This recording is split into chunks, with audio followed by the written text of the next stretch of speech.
Order! Order! You are an incorrigible delinquent at times. Behave yourself, man!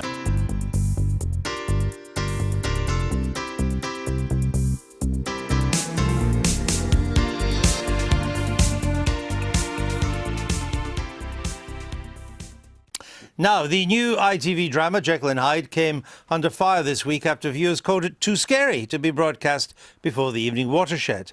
Well, we're not on in the primetime 11:35 p.m. slot for nothing. So we thought we'd make the most of our scheduling to unleash something truly terrifying on an unsuspecting viewing public. That's right, Kevin Maguire, acting. Don't say we didn't warn you.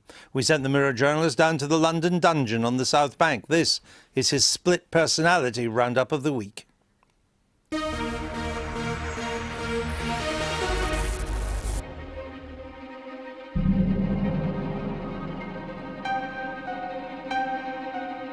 Come closer, children. Gather round. I'm going to tell you a very scary story. The strange case of Dr. George Osborne and Mr. Gideon Hyde.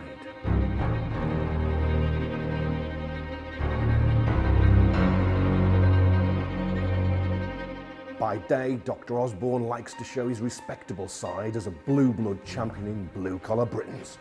Yet by night, out comes his inner Tory monster, Mr. Gideon, desperate to stamp on people's incomes by cutting their tax credits. I'm determined to deliver that lower welfare, higher wage economy that we were elected to deliver and the British people want to see. I warned you it was going to be scary. The struggling strivers found an unlikely champion in the House of Lords this week as the living dead in the other place suddenly sprang back to life.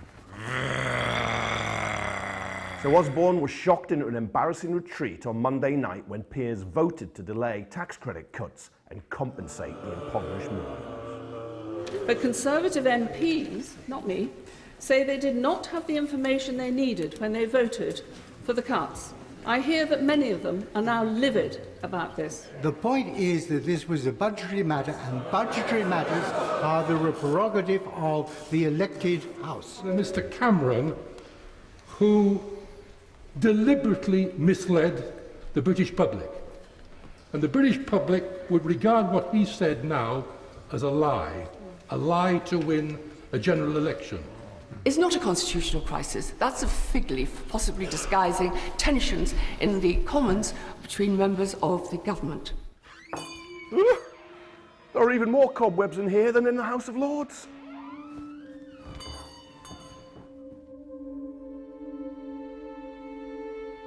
Spooky how after Monday's double defeat, so many Tories are now talking about reforming the unelected House of Cronies. Ooh, what's this I'm channeling? And I think it's wrong of the House of Lords to get in the way of the sovereign expression of will of Parliament. Like a zombie you can't kill off, however many fatal motions you try, the deadly issue of tax credits is haunting the government and raised its head again and again and again at Prime Minister's questions. Can he now guarantee to the House and to the wider country that nobody will be worse off next year as a result of cuts to working tax credits? Will he confirm right now that tax credit cuts will not make anyone worse off? Can he now give us the answer we're trying to get today? Answer the question. The Labour Party is left defending and depending on unelected peers in the House of Lords. In British politics, we've got a new alliance, the unelected and the unelectable. And even rarer than a ghost was a reported sighting of a Lib Dem. Well, first of all, let me again welcome the honourable gentleman to his place. It's good to see such a high turnout of his MPs. Let me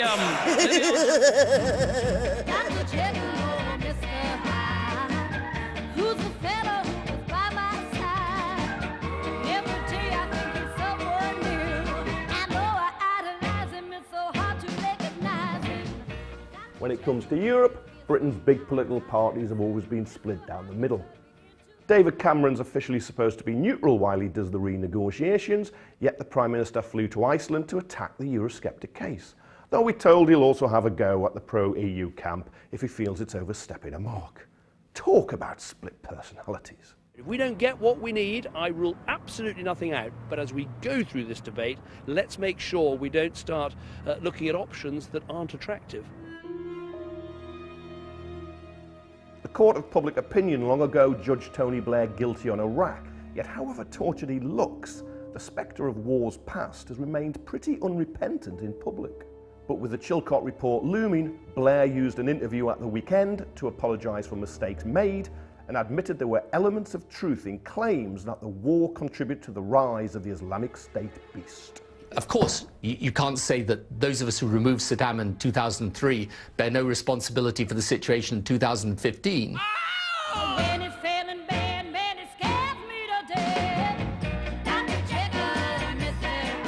Quick! I'm having one of my turns! No! Strap me in! Tax credits!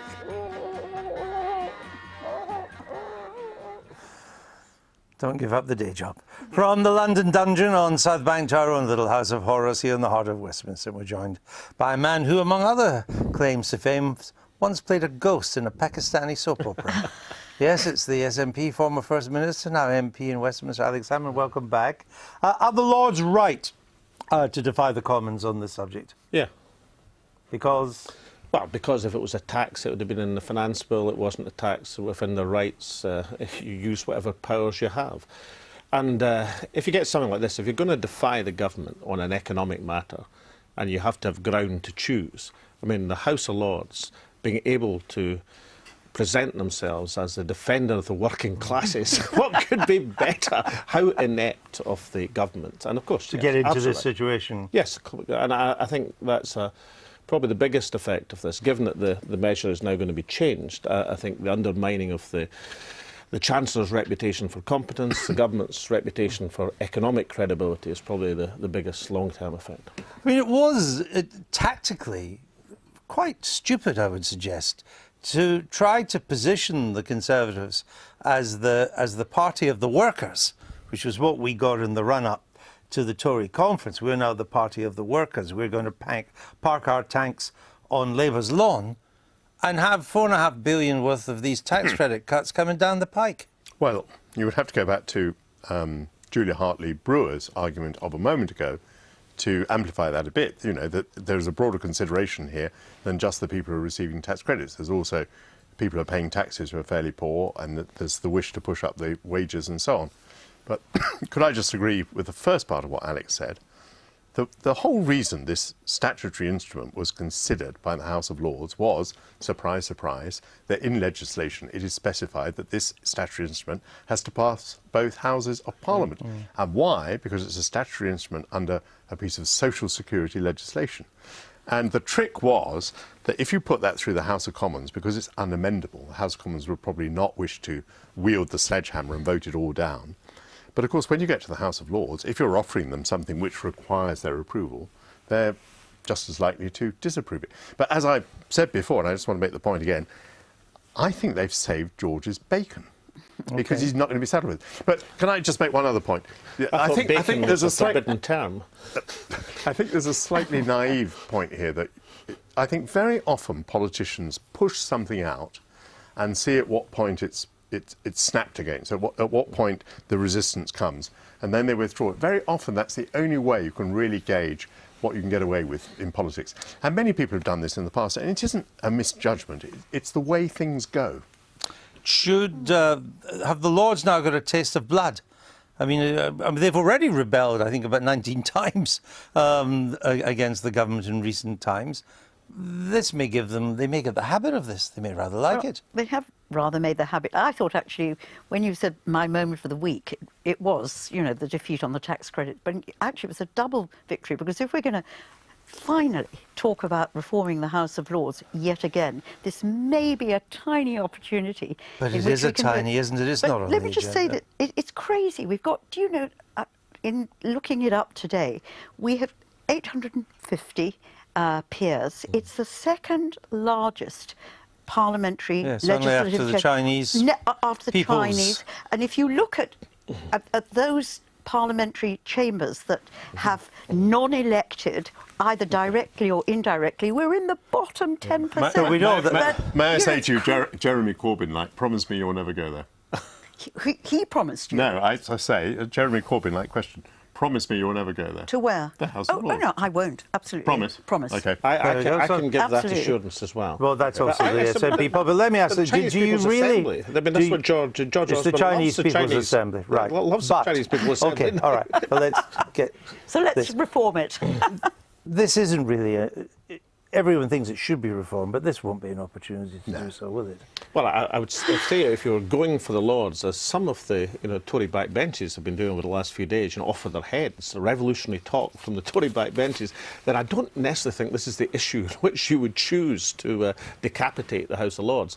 But I wasn't talking about decapitate. No, I was talking about reforming it, because if they were to appoint lots of Lords, people would see it makes it even more absurd than many people think it is. But I still don't see how that would actually lead in this Parliament to Lords reform. Well, or am I wrong? Well, there's an irony, isn't there? If the only sensible reform of the House of Lords within the kind of current system would be to make it a proportional assembly elected. If you did that, with the addition of the SNP under these circumstances, of course, you would have approximately the same result as you had this week, because a proportional assembly would have given you probably the same result in terms of turning down. In other words, the government wouldn't have an overall majority. I mean, there's other. Okay. Let me move on to Chilcot. Are you surprised? What do you make of the length of time this is taking? I think prima facie it looks like extraordinary mismanagement, incompetence. I mean, there's simply no point running an inquiry for this length of time. I mean, the answers are not relevant. After all these years, was the setting up of the inquiry, was it fundamentally flawed? Was the remit too wide? Was it not? Should it not have been given a timetable? Was it just badly tasked with the job? I think it was set up to deal with a particularly difficult political moment, and it's always bad to set up inquiries in that environment. And I think it's absurd. It's absurd that I don't think there's a politician, active politician today, who doesn't want to see an end to this, and so that we can actually draw a line under that whole very, very difficult period in our politics and should move have forward. been time limited. Well, obviously, I mean, it's disgraceful, outrageous, but mostly it's unjust. This is unjust, what's happening. To the 179 families of the dead service people primarily. But some of the parents of these service people who lost their lives, they've died. Yes. And they've gone to the graves not knowing and the people who are alive have no closure, are wondering why their loved ones died, what was the reason, who was responsible. It is unjust. There's an assumption, Andrew, in all this that we're going to know much more when we get the results of the inquiry. and well, I agree with you, and I'm not sure. We'll wait and see what it says. But I think that assumption and the building up of expectation may also lead to disappointment among the very families for whom it matters most. Within the kind of existing, I think there's little doubt a judge-led inquiry would probably have been quicker. A parliamentary inquiry would have been able to impeach the Prime Minister, as some of us wanted all these years ago, then it would have reported, but any parliamentary inquiry would have reported long ago. But there must be better ways to do things. And now, is there going to be anything out of this? I'm not so sure. I wouldn't be so dismissive, Margaret. There seems to be the key issue is predetermination. Did the Prime Minister, Tony Blair, make up his mind before the evidence to go to war in Iraq, come what may?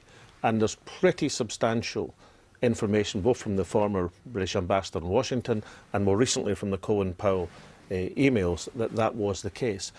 If Chilcot has grabbed a hold of that with the additional information which he presumably has from the telegrams and the exchange of information between the British and US government, I wouldn't discount the possibility this might be an inquiry which finally allocates responsibility. Well, I mean, personally, I would not be surprised if that was the finding, but I would also not be as outraged as you. I mean, I think Tony Blair did, in the moment of 9/11, the moment when thousands of Americans died, he pledged, I think, himself, the Labour Party and the British government to support the United States through thick and thin, and even through error. And I think that's precisely what happened. But Michael, that's not what he told the country. What he told the country was there were weapons of mass destruction. We were 45 minutes away from disaster and all the rest of it. And I'm outraged. If it was predetermined, then he is responsible. If he's responsible, he's guilty as charged. Do you think there's evidence that it was predetermined that you've seen? I haven't seen any evidence of that sort at all. And, you know, I was one of the ones who voted for the Iraq War. Do you regret that now? Yes. If I'd known then what I know now, I would not have voted in that way. But I've just got to put, you know, I suppose we can go round and round this, but putting myself back into what we all believed at that time. We all believed there were weapons of mass destruction. Well, you may not have done, Alex, but most people believed there were weapons of mass destruction. The real argument was the timing of when we should go in and whether we should allow the UN to have a little bit longer time to actually find them and identify them. Okay. So it's I think it was a terrific error. Well, Alex, I'll give you the final word. Some of us relied on the information that was coming from Hans Blix and the UN inspectors. He believed there were weapons of mass destruction. But Hans Blix asked for the time. He asked for time. He asked for the time, but not because he didn't get it. But what we found out is the pledge to go to war, come what may, to be with George W. Bush was made. And secondly, the offer to the pledge wasn't come what may. No. Well, you know, we've seen that recent release memo. It wasn't come what may. By our side? Pretty, depending. But the second thing was the offer, and I think this is crucial, to help with public opinion. Oh, I saw that. And I think that's highly significant. Oh, no. Yeah, so I'm still hoping damning. that responsibility will be allocated. Okay, well, we shall see. There'll be plenty to talk about when we get it. Alex Salmond, good to see you. Thank you. I've been getting